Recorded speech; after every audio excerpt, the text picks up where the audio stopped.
Hi, I'm Shashank Bhargava, and you're listening to Three Things, the Indian Express news show. Long years ago, we made a tryst with destiny, and now the time comes when we shall redeem our pledge, not wholly or in full measure, but very substantially. At the stroke of the midnight hour, when the world sleeps, India will awake to life and freedom. It has now been 75 years since Pandit Jawaharlal Nehru gave that speech in Parliament at midnight of August 14, 1947. And since that time, India has witnessed some remarkable developments. From conducting its first democratic elections, which many thought India would not be able to do, and making radical land reforms that included distributing land to the landless, to the Green Revolution that dramatically transformed agriculture, the eradication of diseases like smallpox and polio, and even launching space probes to the moon and Mars. 5, 4, 3, 2, 1, 0, plus 1, 2, 3. Lift off. Lift off normal. During this period of 75 years, India also started its nuclear power program. It liberalized its economy. It launched UPI, the real-time payment system that recently recorded 6 billion transactions in a single month. India also won the World Cup 3 times, including the T21, and received 2 Olympic gold medals, the most recent one thanks to the star javelin thrower Neeraj Chopra. पहला gold medal Bharat के नाम athletics में Olympic games के अंदर, और वो आया है टोक्यो 2020 में 87.58 मीटर्स का इनका वो लाजवाब थ्रो भारत को गोल्ड मेडल दिलाता हुआ. Now, India, of course, has witnessed its own set of challenges as well. Its own period of darkness and problems that continue to remain deeply entrenched in our society. In fact, some would argue that these problems, on any given day, would eclipse almost all the progress that we have made so far. But in this episode, we focus on what we can celebrate, what we should be celebrating after 75 years of independence. And this is what we asked 3 people: a political scientist, an economist, and a filmmaker. And we start with Pratap Bhanu Mehta, who is one of India's foremost political scientists and the contributing editor to the Indian Express. When we asked him this question, he said that for him, it's just the sheer wondrousness of India. I mean, we can get into a very technical argument about how much we have achieved, how much human dignity is still mutilated in India, how much inequality we have. We have to go a long way in terms of all the parameters of development. But if you step back a bit, there is still something culturally so wondrous and magical about this place. It's a place that defies easy characterization. You can't slot it into categories. It seems to pretty much take everything that happens in the kind of entire world and cosmos and make it its own. The astonishing kind of cultural creativity at every moment. So I actually think that, if you kind of love India, you have to have a sense of its wondrousness almost, that this thing exists and in some senses carries on. He says Nehru got it right when he described India as an ancient palimpsest, a kind of written material on which layer upon layer of thought and reverie have been inscribed, and yet no succeeding layer has completely hidden or erased what has been written previously. This, Mehta says, is evident from the different civilizations that have shaped it over the years. I mean, there's no other country in the world about which you can say this is a Hindu civilization, Muslim, Christian, Parsi, Jewish, Western European Enlightenment. It's an Asian power. It's a Western power, and almost seamlessly woven into each other, creating a completely new kind of cultural form in some ways, right? So that's at a kind of macro level, a truly kind of astonishing, I think, example. But you can take pretty much every quotidian form of existence, right? From food to clothing. There is a kind of regional inflection. Patola from Gujarat, Sanganeri Prince from Rajasthan. You can go through that kind of, in a sense, regional list. But in part, what gives it luster in some senses, right, is that it is actually connected to a kind of organic whole in some ways. Mehta says that India's slogan, unity in diversity, doesn't quite capture its essence. Instead, he says that we are actually diverse in our unity. That you actually give lots of different people lots of different reasons to think that this project is in some senses a worthwhile project, has emancipatory potential, each for their own reasons. And that's what actually makes the fabric stronger. When you say unity in diversity, what it means is that there is a singular pole. And somehow if that singular pole crumbles or you have a resistance against it, things tend to fall apart. But when you are a woven fabric, lots of different strands braiding us together. This is something that used to be said in debates about partition, that the only thing harder than keeping India together is tearing it apart. Because you pull at one thread and so many different seams will unravel that your default, in a sense, you're better off actually, in a sense, tending to that fabric. And according to him, this is also reflected politically. He says that if we were to look at secessionism in India, states or organizations wanting a separate country of their own, like in Kashmir, Punjab or the Northeast, it has mostly happened because of state authoritarianism.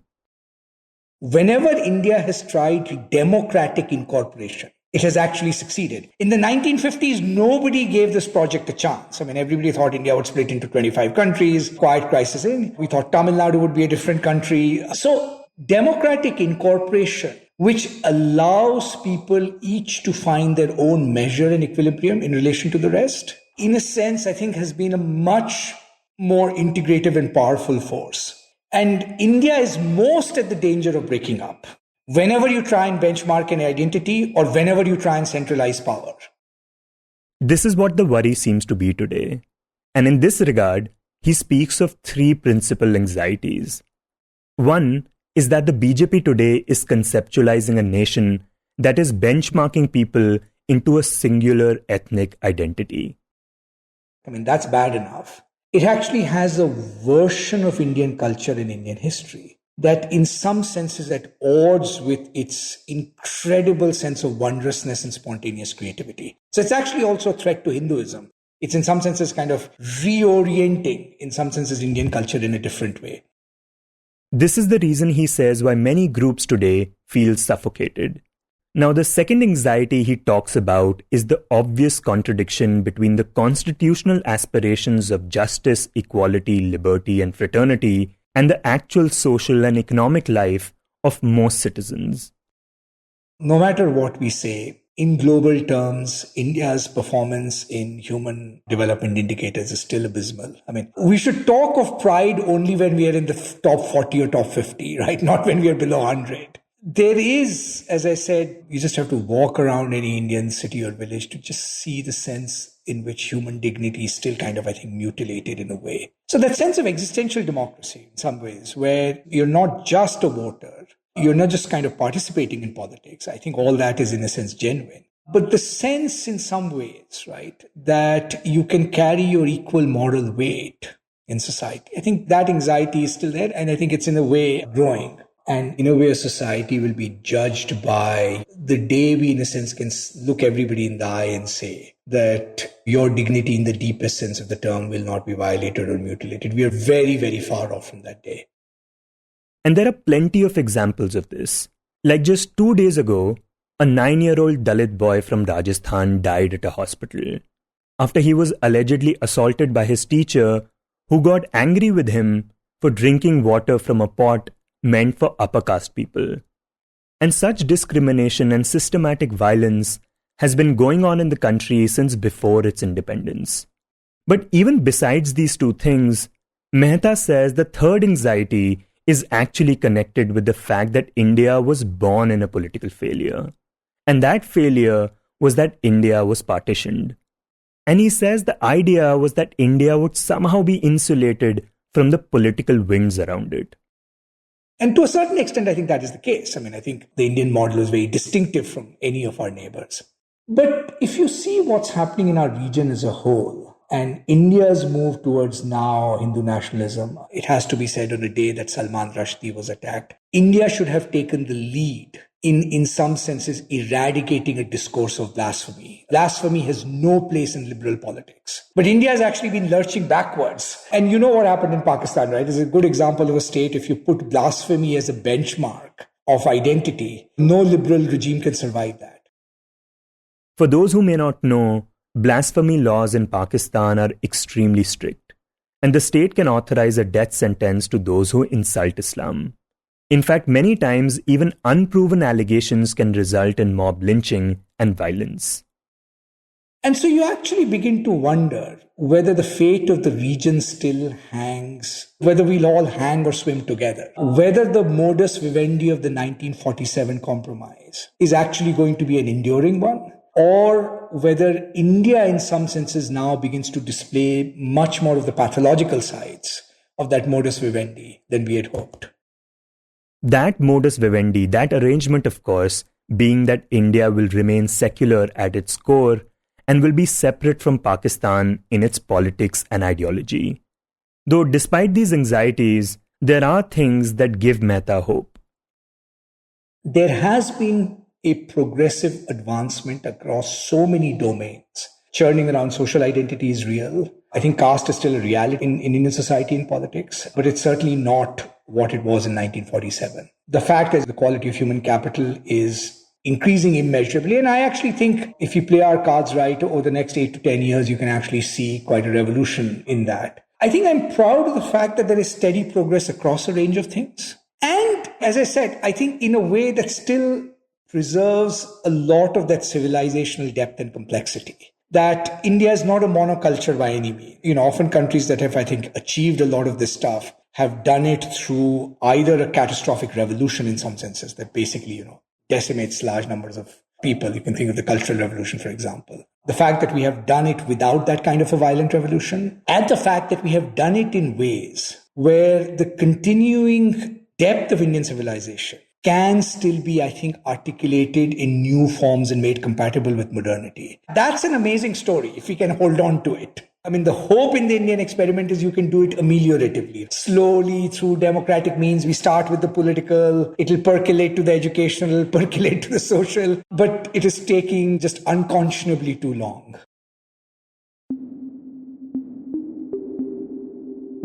Now, after talking to Mehta about the larger narrative of Indian politics, we move on to our next guest, Jayati Ghosh, who is a development economist and teaches at the University of Massachusetts.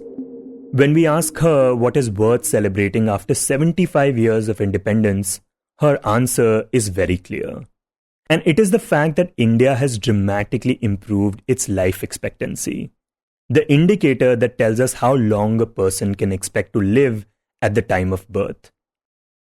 We basically have had a near doubling of life expectancy in India between 1950 and 2019, which is faster than the rest of the world. It's faster than most of Asia. It is double the rate of Africa. And that's really because less children and less mothers are dying. So that's a good thing. And that's definitely progress.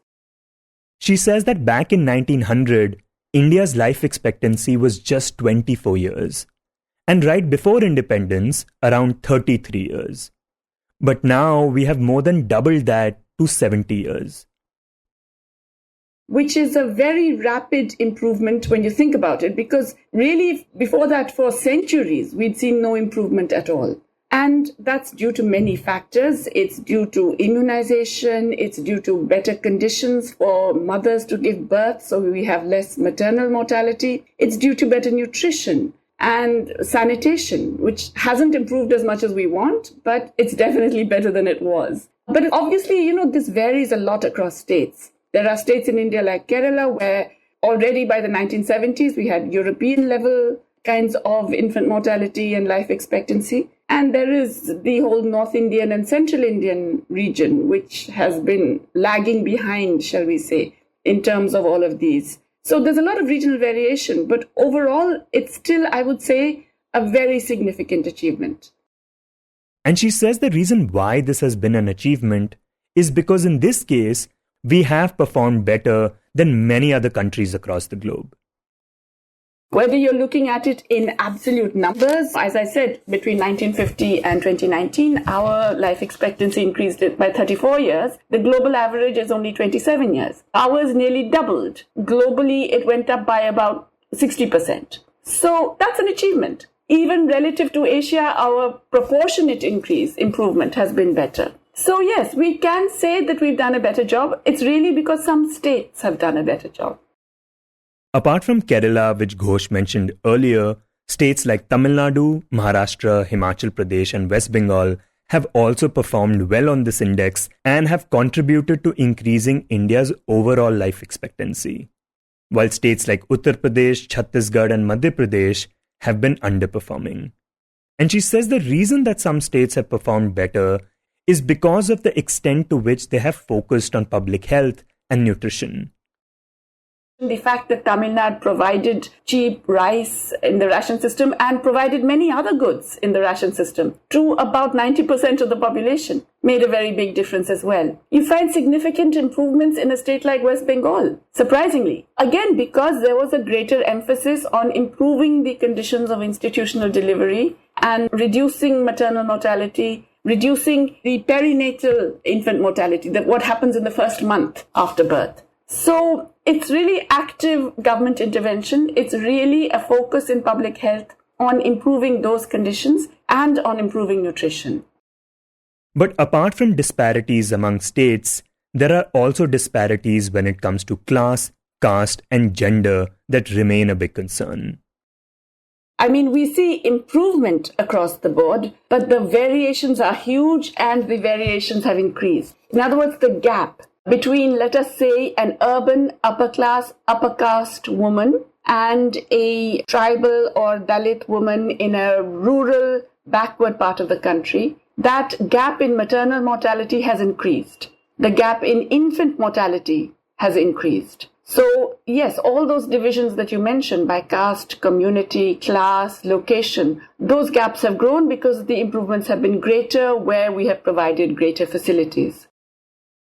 Over the years, both government and private studies have shown this. For example, according to one paper published in the Proceedings of the National Academy of Sciences earlier this year, which looked at India's annual health survey data, found that life expectancy of Adivasis was 4 years less than that of upper caste Hindus. Similarly, the life expectancy of Dalits was more than 3 years lower, and that of Muslims almost a year less than that of upper caste Hindus. Experts say that this disparity is the result of the discrimination these communities face, and which has an adverse impact on their educational opportunities, occupations, incomes, and access to land. And this is especially concerning because life expectancy is the most basic indicator of human development. It's a slow-moving indicator. It's not one that changes year to year, except in exceptional circumstances like the COVID-19 pandemic. But it does tell you broadly, it's a kind of good proxy for various other things, for the kinds of health facilities you provide, for the nutrition that your population is receiving, and, that kind of thing. So it's an indicator that gives you an idea about the most fundamental state of your people. Having said that, that means that the fact that there is so much variation by caste, class, community, gender, and location means that we remain a very unequal society and we're becoming more unequal. She also points out that whatever progress we have seen in terms of increasing our life expectancy has also been slowing down in the past decade. Which is very unfortunate. So just when we're making a big noise about it and we're banging pots and pans on balconies for health workers, we've actually been treating them worse. We've been employing more and more of them as contractual workers without regular and reliable pay or even social protection. We've been undermining the facilities that they have. We don't give them adequate facilities to do the jobs they do, whether in terms of transport facilities or access to the medicines and everything they need. So we've been underfunding public health, especially in the last decade. and trying to do it in this contractual way, which is never the best way. You really have to have regular public employees delivering this.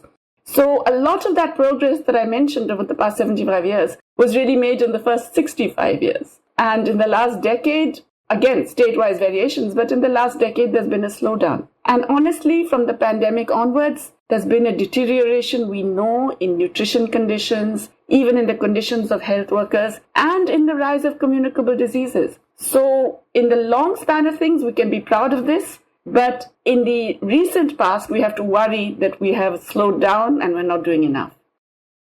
In fact, here it is important to note that India has traditionally spent very little on public health, just 1% of its GDP. Ghosh points out that our East and Southeast Asian counterparts spend more than 3 times as much.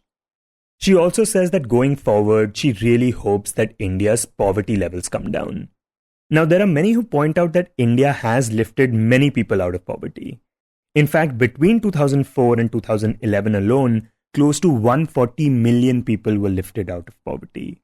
But still, over 300 million people still remain in that condition. And the concerning thing is that since 2011, there has been no official update on India's poverty levels. And some experts suspect that since then, the absolute number of people in the country have actually increased due to economic deceleration and the COVID pandemic. But Ghosh is hopeful and says that India can improve on this front. There's no reason why we can't. We have enough food if we can actually ensure it reaches all our people. We have the capacity to make sure that everyone has adequate, decent housing. We have the possibility to ensure that people have access to health and education. So that would be, I think, my biggest hope. And if I have to hope even bigger, if I have to be even more idealistic or utopian, I would say that I'm wishing for an India where your life chances do not depend so completely on the accident of birth. Where you're born, which caste you're born into, whether you're born as a girl or a boy, whether you are born in an upper class or lower class household, that your life chances should not be so utterly determined by that. Now, so far we have talked about India's unique diversity and how it has drastically improved its life expectancy since independence. But in the end, we speak to someone who says he really wants to celebrate how thousands have come together in the past few years to protest what has been going on in the country. I'll tell you what I'd like to celebrate. I'd like to celebrate the coming together of people at Shaheen Bagh.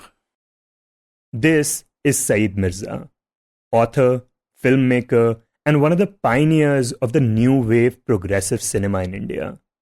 Mirza has been making movies since the 70s, and some of his best work includes films like Arvind Desai Ki Ajeeb Dastaan, Albert Pinto Ko Gussa Kyun Aata Hai, and Naseem, which won 2 National Film Awards back in 1996. He says that for him, Shaheen Bagh, a movement that was protesting the Citizenship Amendment Act and others like it, are the ones we should really be celebrating today. It is reduced to being a Muslim movement, but it was not. It was a people's movement. It went far beyond being just those people of Shaheen Bagh, and an entire country rose up in solidarity. Quite a few people rose up from all kinds of faiths and all kinds of religion. They stood with those women at Shaheen Bagh. I'd like to celebrate that. I'd like to celebrate the farmers who went on a protest movement about farm laws and the kind of support that they garnered across the country. I'd like to support that. The reason why I'm saying this, I like people coming together because there seems to be a conspiracy of silence and fear. And when people come together, the fear is dissipated. It's very important not to be frightened. And I will celebrate these little moments, like the farmers and the Shaheen Bagh movement. I will celebrate the strike at the campuses at JNU and the FTI and Jayati University and Osmania University, and students asking all kinds of difficult questions for people to answer. I will celebrate all of that. I will celebrate the song of Hum Dekhenge, which comes from across the border, but a man called Faiz Ahmad Faiz. And I will celebrate that poem because it transcends borders. It transcends countries. It reaches out to mankind. I will celebrate all these things that were done in our country over the past 4 or 5 years. And I celebrate all these things.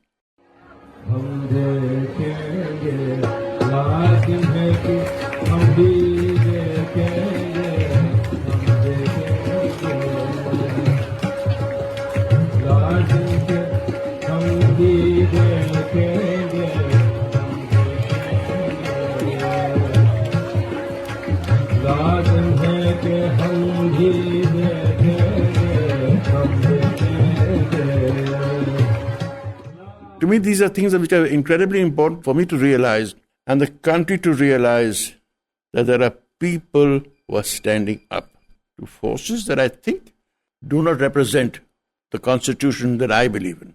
Perhaps they have another kind of constitution, but I believe in the constitution that we have. And when forces stand up for those rights of the citizens, I celebrate. Mirza says that dissent is an integral part of any healthy democracy and has been part of India as well, adding that it was momentarily stolen during the emergency. The 21-month period between 1975 to 1977, when constitutional rights were suspended and freedom of speech and the press were withdrawn. This was also the period when one of Mirza's films, Urban Housing, was banned by the government. And I saw what people did during that emergency and the rising tide of anger against this enforced regimentation. People did rise, and finally in 1977, when it was over, the regime was overthrown like in a shot, removed from power. It showed the resilience of people. Today, I'm not so sure. I'm not so sure. Have we acquiesced to this state of affairs? Are we frightened? I don't know. This is why he wants to celebrate these protests. He says it shows him that there is at least some strong opposition in the country. And this is also what gives him hope. And today, I also feel very strongly with a young man like Mr. Tejasvi Yadav from RJD, right? You hear the voice of our Kanhaiya, the voice of our Jignesh Mevani. These are important voices. Now, this is what gives me hope. These are very young people, dreamed with plans and with commitments and with an ideology which says, let freedom be. That's important. When he looks at the state of things today, he wonders whether Indian cinema contributed to it, especially the kind of cinema that emerged out of the 80s and 90s. It refused to keep in touch with the land and its people. It sort of took off into fantasy. And in that journey of fantasy, I think something else also happened. And I'm talking about the late 80s, 90s, and in that entire journey of cinema, which created a kind of world of, I don't know what, of aspiration and dreams and magic, and I don't know. And it took away from what it sort of seemed to be in the air, as opposed to having his feet firmly on the ground and then imagining, but it just seemed to be in the air. And I think this nation paid a horrible price for that. But he says that he's glad that things are changing now in that respect, and that new filmmakers are coming forward and telling different kinds of stories. Though he says he can't help but feel anxious when he sees journalists on top of bulldozers cheering for a house to be demolished. I mean, I can't understand this. And this is what's happened, with this middle class, upper middle class lack of concern for, and the celebration of bulldozing of people's homes. Do you know what that means? We've relinquished any capacity for compassion. It disturbs me. You celebrate the bulldozing of people's homes under all kinds of laws, and it's acceptable. You celebrate the incarceration of people under all kinds of laws without a trial, and you celebrate them because they happen to be of a certain sectarian or political point of view, or a different political point of view, and you celebrate them in jail with no trial, and they're languishing in jail.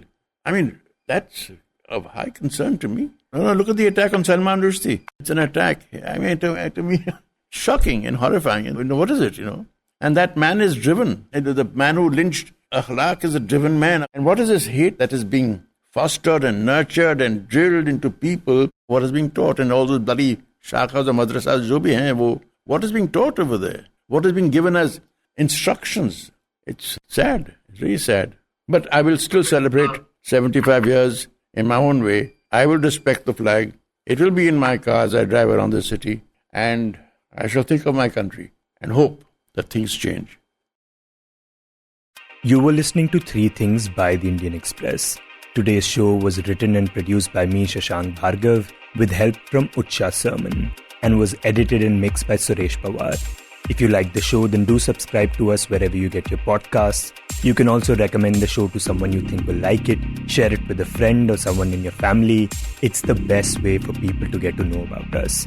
You can also tweet us at Express Audio and write to us at podcasts@indianexpress.com.